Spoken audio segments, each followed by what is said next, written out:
Okay, the first step is to insert the batteries correctly. So make sure, looking at the design in the inside, to follow the instructions and insert the batteries in the correct position. So 1,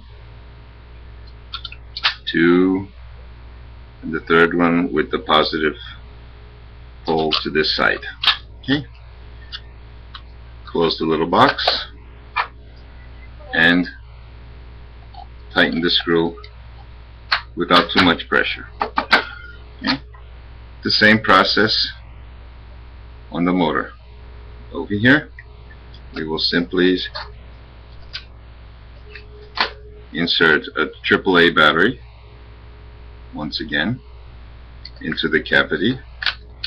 Close the little box and tighten the screw without too much pressure.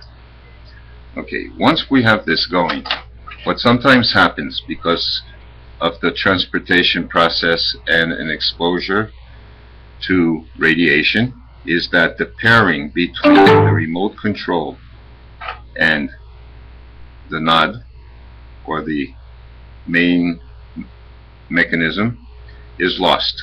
So in order to fix it is extremely simple. All you have to do is, with the remote control lamps facing the machine over here, place it on the on position and you will see the light blinking a few times. Be careful that there is nothing interrupting the space between the two. On the machine, simply put this on the on position.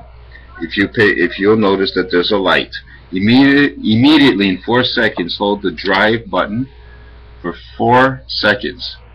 1, 2, 3, 4, 5, 6, 7, 8, 9, 10. Let it go.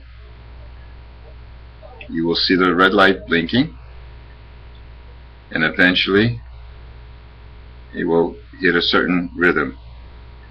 When it has reached this point, then you know that everything is working well.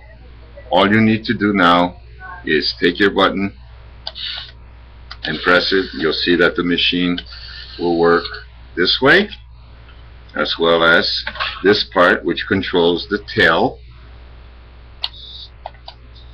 will also have its movement. So it's very simple, the process. Okay?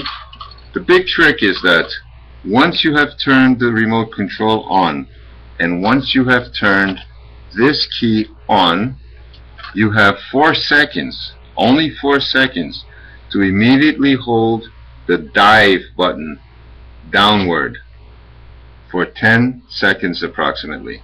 Okay?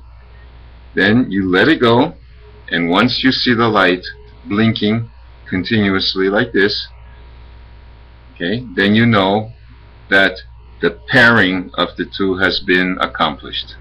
Okay? Thank you, and that's it.